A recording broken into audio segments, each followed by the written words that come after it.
Maarianhaminassa. Onks tää nyt 11 tai jotain kello?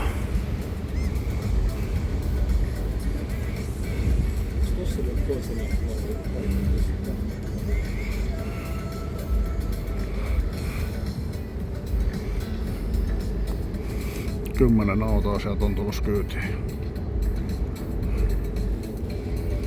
Ja ehkä noin pari rekkaa.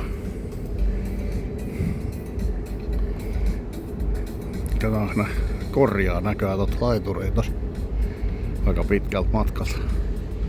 Se on pommerit. Aurinko laskee ja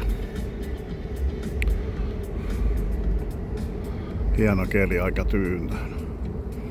Tai no, ihan tyyntä.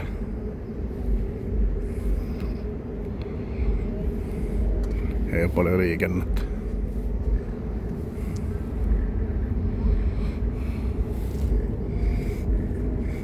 No harmi, kun tästä ei näe kunnolla tohon, kun on pullee tää kulma. Tuo on kyllä mahtava keli.